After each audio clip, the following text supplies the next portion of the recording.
you're stepping into a place where you're exuding more of your creative power.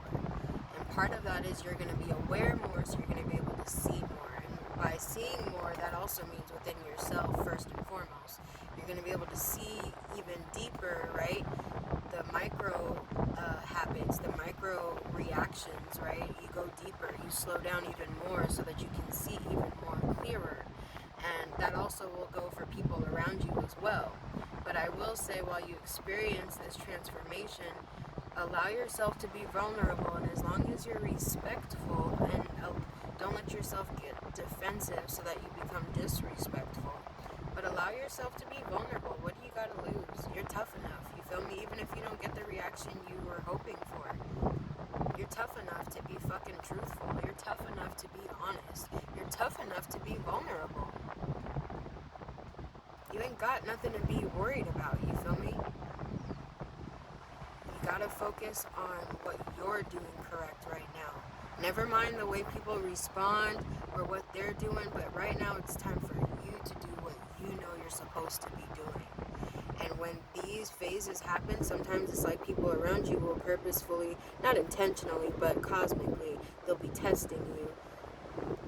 Because it's so easy to be like, oh, well, you did this to me, so that's why I reacted like that. No, it's test time. You feel me? They did that, so you did what? You were on your best behavior. You chose to vibrate higher, right? And I'm not saying we're perfect, but it's about bringing ourselves back to that balanced place. It's about operating from an authentic place. Vulnerability means you're not afraid to show the truth. And it's like, what are we really afraid of? We don't get the reaction we want. Well, we weren't getting the reaction we wanted anyways. Feel me?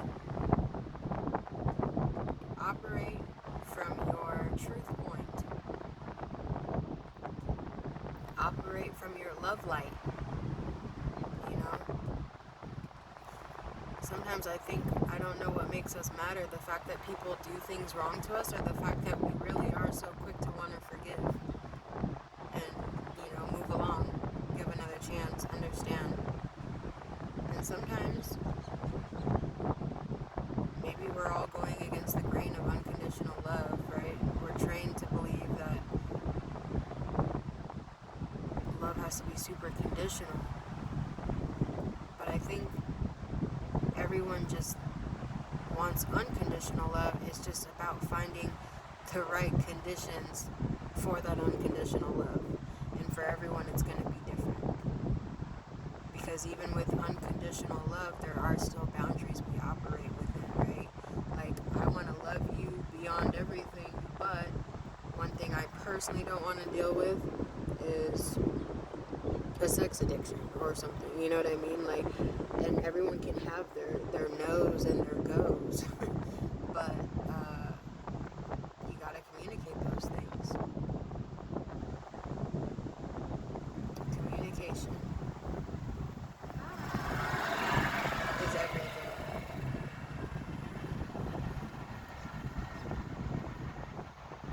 And I think that's where, unfortunately, a lot of us don't be disappointed, because most connections nowadays, the communication is shit. As soon as people disagree, they want to be defensive, they want to try to humiliate you, they want to try to win the argument.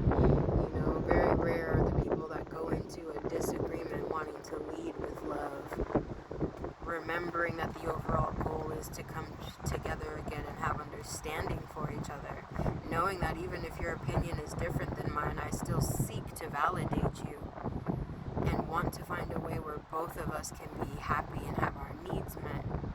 It's that desire to fight for on a daily basis.